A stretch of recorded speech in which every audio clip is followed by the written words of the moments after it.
It is Thursday, April 20th, 2023. This is another edition of Baseball Today, presented to you by MLB 9 Innings. That is my man, Trevor Plouffe. I am Chris Rose, producer Rob along for the ride as well.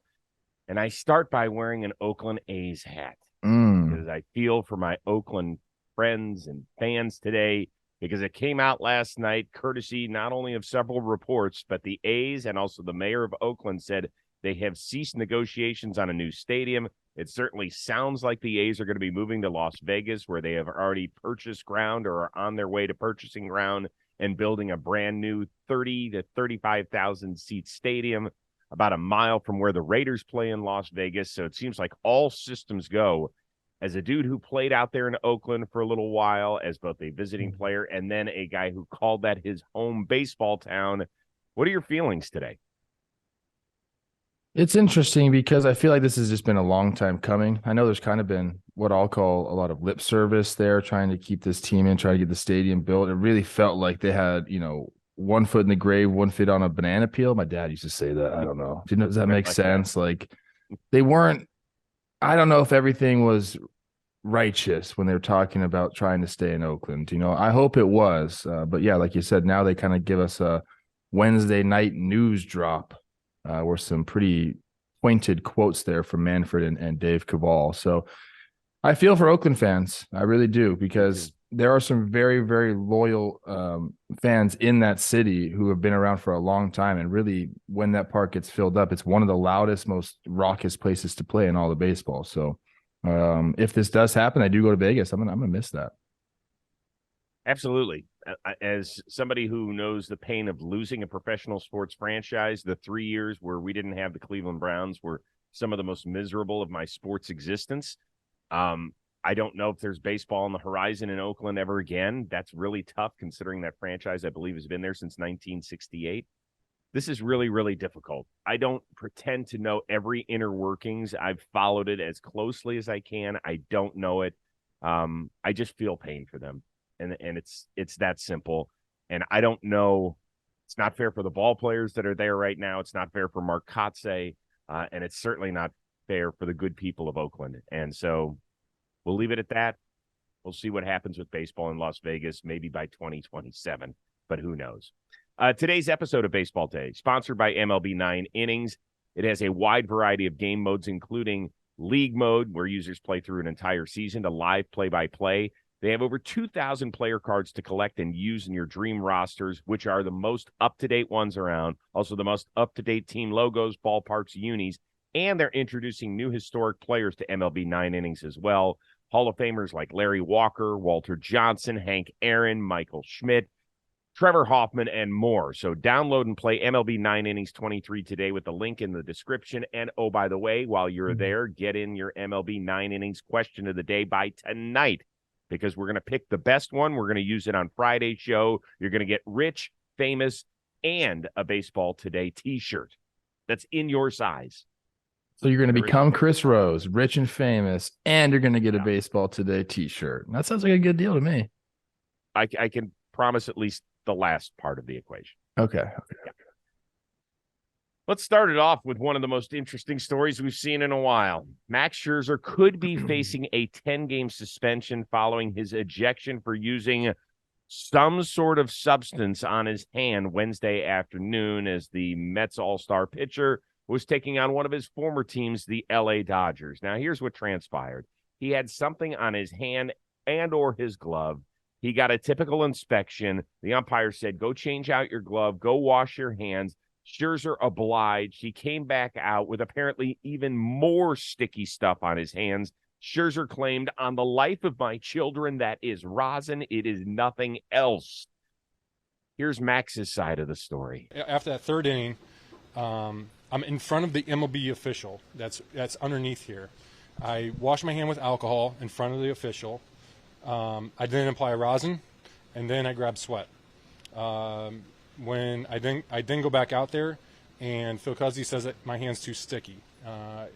I don't get it. Yes, when you use sweat and rosin, your hand is sticky, but I don't get how I get ejected when I'm in front of MLB officials doing exactly what you want, and being deemed my hands too sticky when I'm using legal substance. I do not understand that. Are you as confused as I am? Not really. I mean, look, we've known for a long time that yes, sweat and rosin and also sunscreen. Like if you put those three things together, it becomes very, very sticky. And we're playing a day game yesterday.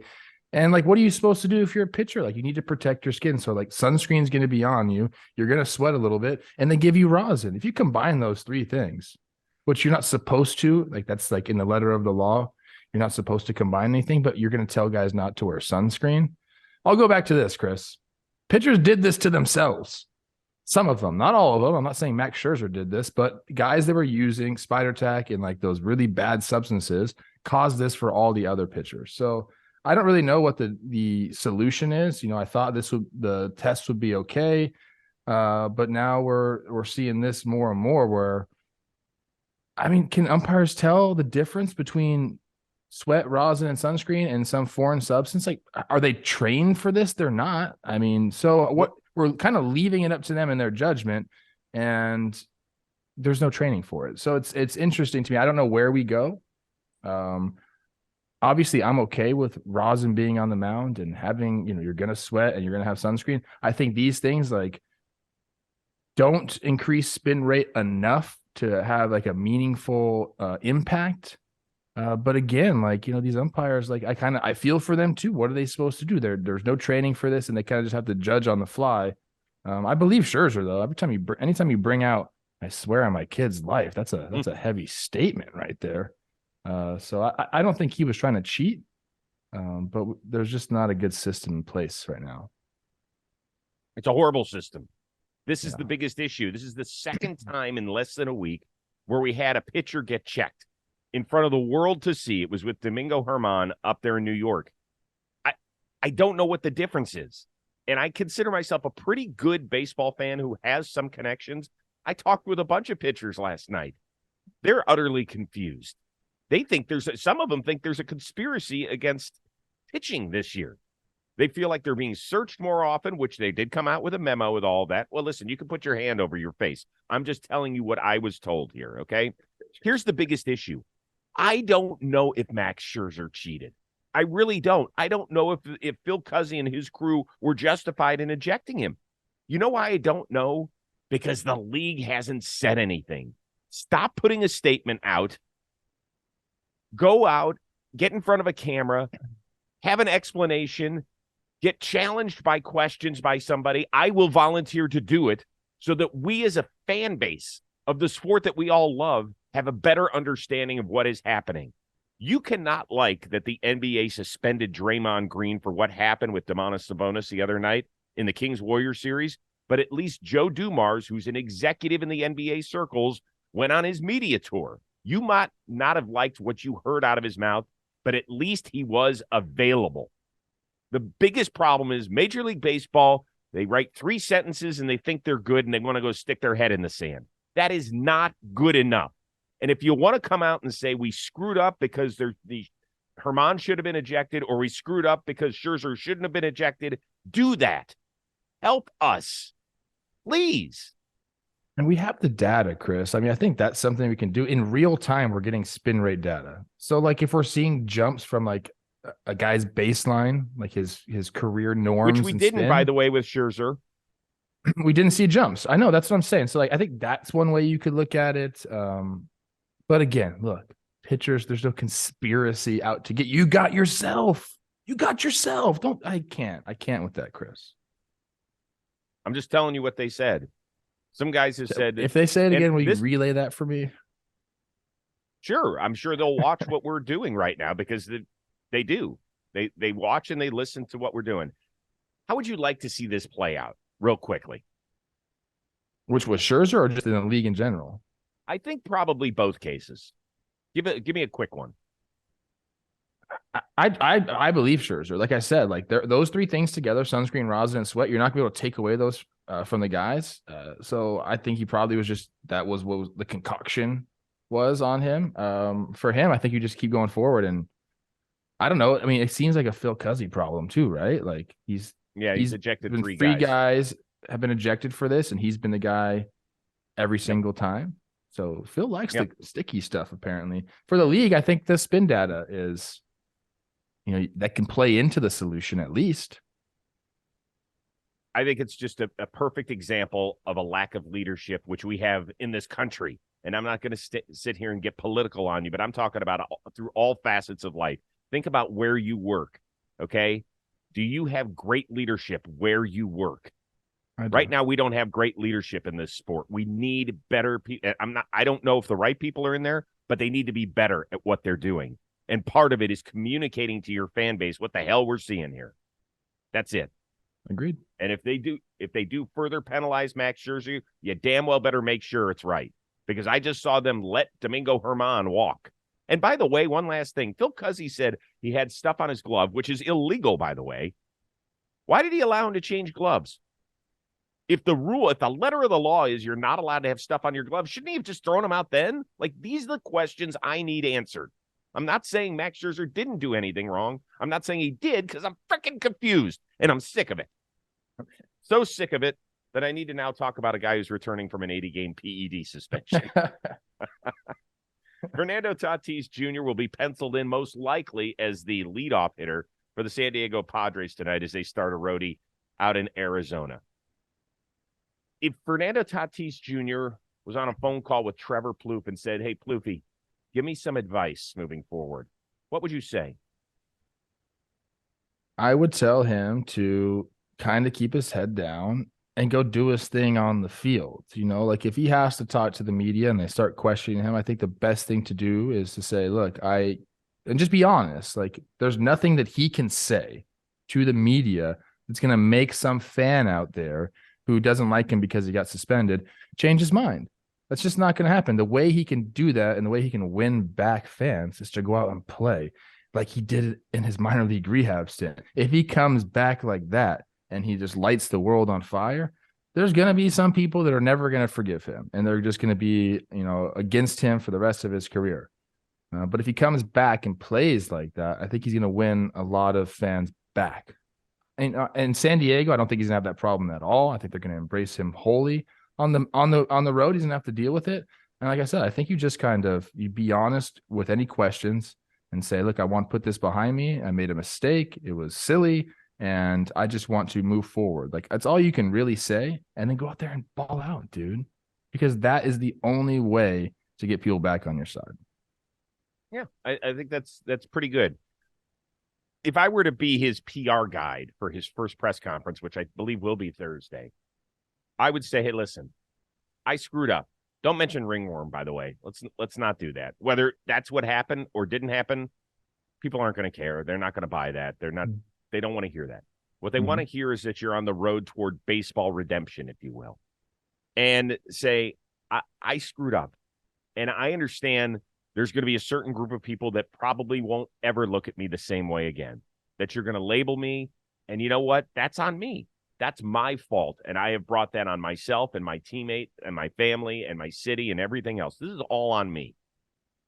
I just hope to bring some joy that I did prior to being hurt in 2021.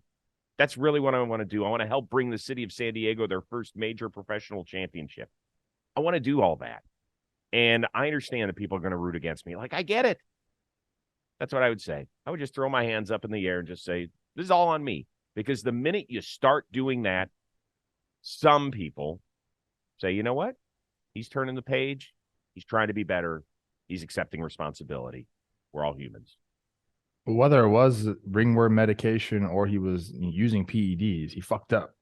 Like either way, so right. I think, yeah, it's difficult for guys to get up and admit that, but I think it does do some damage control, if you will, if you get up there and just kind of lay your feelings out there and say, man, like I feel like horrible about this. All I want to do is win the fans in San Diego back and kind of keep it specific to your city, I think. Would help. Yeah, but he was bigger than San Diego. He was one of the guys who electrified the sport, and there were a lot of people wearing Tatis Jr. jerseys and loved watching him play. I was one of those people. And by the way, I'll be back now. I'm just curious, and obviously it's part of my job, but I'm curious to see if he's still the same baseball player, which kind of gets me to the next question. which is how long will it take Tatis to be Tatis? It's difficult to use minor league rehab games to judge how a guy is feeling, but if you can at all, I mean, he's going off 7 home runs in 8 games, I believe it was. Yeah. I mean, do I think he's going to have that kind of success as he gets back to the major league level? No, I don't. In fact, I think they're at Diamondbacks. He's going to face Zach Gallen and Merrill Kelly, second and third games. Like, those are going to be tough games for him. This is a different level. And like, I think he's going to have to make some adjustments. I'm curious to see like if the emotion of getting back to the big leagues is going to play a part in it, if he's going to try too hard, or if like guys in the opposing team are like going to send a message. I don't know if they are. Like, that has happened before. It's happened before. I don't want that to happen. I don't like pitchers throwing at hitters. I want to make sure I say that. But I don't think it's going to take much time. I always talk about you have to go and remember how good this guy is. Go look at some highlights. Go look at his baseball reference page. He is a world-class player. He's going to come back and be a world-class player. But it might take some time. He might have some rust to knock off. Even though we saw what he did in the minor leagues, it's just a different level at the big league level. Yeah, different level OPS at the big league level. Yeah, I get you. I understand what you're saying. OPS of over 1,800 in the minors. That good? Yeah, I guess that'll play. So there's 2 things working here. One is coming back and dealing with the mental exhaustion, which he brought on himself, of trying to rehab your image from an 80-game PED suspension. It almost makes us forget that he hasn't played a big league game since 2021 because he blew out his shoulder and snapped his wrist. Like, those are alone, just a shoulder or a wrist, are major injuries, I would assume, for a hitter to come back from, just to make sure you could trust your body on your swing and everything else, let alone both of them, let alone an 80-game PED suspension on top of that. So we're talking about not only the emotional, but the physical as well. I imagine, Plouffe, there's going to be some doubts about whether or not he feels like, even though he's elite, is there any trepidation at all, or has he worked through that physically with his rehab stint in the minors and said, hey, I'm good? I mean, I think that definitely helped. If you go out and bang the ball around like he did, and he's taking healthy hacks there, I think he's feeling good. So I don't think there's going to be any trepidation as far as physical. It's going to be more mental for him and just calming the adrenaline down. I'd assume that the Padres PR team is going to really shelter him for the first couple of months. Not get him in front of the media too much. We'll see what happens though. I'm curious. I'm curious to see like the reaction of the fans, and I know his teammates are going to be supporting him, which is a good thing for him. But it's going to be a story. We're going to be talking about it for quite some time. Well, it's going to be every road city that he goes in, he's going to be inundated by a new group of media, right, that follow a particular team. So This is going to be tricky for the San Diego PR group, which is actually a pretty good one. Out of all the people that I've dealt with, they're good people. They get in front of things. I think this is, if I were to give them a word of advice, and maybe there's a little bit of inside baseball media side of things, it is to sit down with Fernando and say, hey, listen, this is what we plan. I think once a series, you have to be available in the beginning for people. You have to, because this is on you. They'll put out some blanket statement, or he'll say, look, I already answered these questions, refer to my prior interviews. Like, he'll have something there. That's not fair. They're not going to let him sit up there and answer the same questions over and over. They're just not going to do that. I understand. There's probably going to be a very large press conference in Arizona, like first one back. But if people want to come around his locker and ask him questions, he has to answer them. That's part of the deal, dude. That's the thing, is he doesn't have to answer them. He can answer. I've already talked about that. Refer to my prior quotes. That's what we'll say, man. Now, how's that going to look? It's better than him. Honestly, it's better than him getting up there every single time and rehashing it. I agree with that. But I just don't. I think you've got to. I don't know, man. I don't want that, dude. I don't want to. I mean, look, I know some people want to like vilify him and just put him on the coals every road trip. I understand some people want to do that, but like, what's the point of that? Well, answering the same questions over and over. He's just going to say the same thing. You know what I'm saying?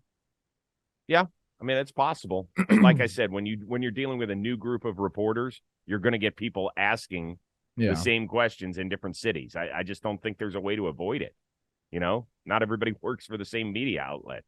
It'll be interesting. We'll see how all this stuff works its way out over the next several months. Hey, today's episode sponsored by these guys, Shady Rays. I want you to take on the sun with gear that is built to last. Our friends at Shady Rays, they have you covered with premium polarized shades at a very affordable price. Shady Rays offers a world-class product, just as good as any expensive pair that you've ever worn. They got durable frames, extra clear optics. I mean, I can't tell you how great Plouffe looks right now, and I'm wearing my shades inside. That means you got a primo pair. On top of that, Shady Rays offers the most insane protection in the history of eyewear. Every pair of sunglasses is backed by lost and broken replacements. My man, tell the people what that means. Excuse me? I was reading something. I'm reading this email right now while you were doing this.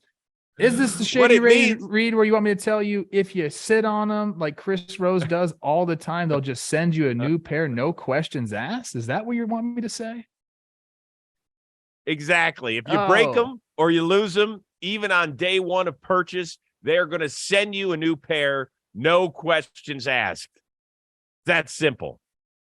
And exclusively for our listeners, Shady Rays is giving out their best deal of the season. Head on over to shadyrays.com. Use the code today for 50% off 2+ pair of polarized sunglasses. Plus, you get the ultimate protection. Let's go. All right, we continue on. Boy, there were a bunch of teams that had amazing road trips out there. You had, by my count, the Mets, the Cubs, the Braves, the Brewers, the Rangers, the Pirates, all just wrapped up roadies of at least 6 games where they won at least 5 of them. Let's do this on the quicker side. Which team impressed you the most away from home over the last week? All of them impressed me. When you go on the road and you can win like that and take series like these teams did, it's impressive. I don't care who you play. I'm going to give the Rangers a little bit of love. They went down into Houston, took the series there, went to the Royals, swept them, and they did it without Corey Seager and Jacob deGrom coming out of a start. I think John Gray also had to leave a start. They put up runs when they needed to put up runs. Their pitching staff has been, during this this road trip, was excellent. A bunch of games with, giving up very few runs, and then the bats came alive when they needed to. They're 12-6 out in front in the AL West, and we've been giving them grief for quite some time, and they've quietly been building a really nice team down there and a very confident team, which is really nice to see. They got some dudes in that clubhouse, and I know that sweeping Kansas City is, going to happen this year, but to go into Houston and do it, that's very impressive to me. Mm-hmm. Even though the Astros in the last few years typically have not gotten warmed up until May, but yes, the Texas Rangers have nothing to apologize for. I think that's a good call, but it's not the best call, which would be the Milwaukee Brewers. Took 3 of 4 in San Diego, took all 3 up in Seattle. Pretty cool. 14-5 overall. You talked about the pitching issues with injuries and missing some big guns with the Rangers. Same thing can be said for the Milwaukee Brewers. No Brandon Woodruff on that trip. Corbin Burns had to leave a start. He was a little banged up. Tip of the cap to Devin Williams, who's off to an amazing start this year. So far, 6 shutout innings where he's allowed only 3 hits. He has been masterful at the back end of that pen. I like it offensively because they're getting a bunch of different contributions from some young guys out there, even though a guy like Garrett Mitchell just went on the injured list. I like it. I dig what I'm seeing out of Milwaukee because this is a show-me year, I think, for the entire organization. Last year, they took a major step back, particularly after the Hader trade where they couldn't get their shit together. This is the last year of Craig Counsell's contract, so he's fighting for something. As a kid that grew up in Milwaukee, he was going to want an extension, hopefully. Off to a very nice start through their first 19 games. Tip of the cap to you guys. All right, finally, besides Scherzer, emotions were running hot on Wednesday. You had the whole Mad Bum versus Contreras thing. Then you had David Bell chirping at the umpire saying, get Pete Fairbanks off the mound. He doesn't have the control to be a major league pitcher today. And then you had Mark Kotsay, who had to come out and protect one of his players, Aledmys Diaz, who got called out on strikes because of a pitch clock violation. Which of all of those outbursts kind of made you snicker the most, or did you pay attention to most closely? they're all such different situations. Like David Bell was just frustrated with the way his team was playing. They were getting beat like 8-0. Fairbanks was all over the place. And you hear that from time to time from managers, like, get this guy. Like if you can't throw the ball inside the right way, get him out of here. Right, but whatever. Pitch. Oh, there it is. Open in there at 97. I think he was really just frustrated and just trying to fire his team up. Right? Yeah. This is the great stuff. Here we go. Yeah. What's he got in his hand? I don't know. I'm not happy with what's gone on. Can't this is not even my answer, by the way. I do like. I don't mind this at all. Are you going with Kotsay? Well, Kotsay's was interesting because I think he was right about this. Like Aledmys Diaz, like it was like hurt and like just stepped out of the box because his fucking thumb was banged up and the umpire had no feel for the situation. I liked the Wilson Contreras and Mad Bum. Like what a pairing that is together. Yes. And I think what Mad Bum really took to heart, and if we want to play that would be great because you can hear Contreras go like, ooh, after he misses this pitch. All right, well, let's listen. That got Mad Bum right there. He did not like that. It wasn't the swing. It was that noise there. And Mad Bum's just not happy about it. He doesn't want anybody to swing too hard or to be like, ooh, I almost got you. Like, we've seen this from him before many times. And then what's funny is when he walked him, he grunted. Yes, that's funny. That was funny. And then Contreras gave him a little bat twirl on the walk. But whatever. For me, it was the Mark Kotsay one. And let's fast forward just to the part where Kotsay comes out here, Robbie, if we can. Because, Diaz gets called out on strikes. You're right. The umpire had zero feel whatsoever. And here's the best part about having so little crowd out in Oakland is that even though there's a bunch of people there behind home plate, so maybe I misjudged that because the Cubs were in town. But you can hear everything on the field. Like nobody was riding the Nat sound mic. So quickly, let's listen to this part. Here we go. Well, why does he have to tell you he's fucking standing here with his thumb? He's fucking. So the pitch timer. Love Kotsay. Got Aledmys Diaz. He's fucking hurt. That's bullshit. Diaz, he's not moving. Mark Kotsay. Thank you, Rob. Do you think that the A's broadcast team is like, fuck it, we're moving to Vegas? Like, if there's some F-bombs out here in the Bay Area, we don't really give a shit on our broadcast now. What are they supposed to do? Like you said, that you can kind of hear everything. Yeah. Those are some loud F-bombs, too. That wasn't no subtle F-bomb by Kotsay. But he was right. He's right. It's true. What are you supposed to do? If you're hurt, you have to get back in the box? Like, oh, it's such a shit show. Yeah. Umpires in their feel. Together. Oh, there is no feel. We started the day with an umpire. We end the day with an umpire. So that'll do it. We are off to New Jersey. We got a little Crits Ball tournament coming up. Mm-hmm. I'll see you in a few minutes on the drive down to LAX. I can't wait, my friend. Thank you so much to our late emergency. We had a little bullpen blowout in the producer role. So we had to start a new guy, Robbie Scirocco. Tip of the cap to you.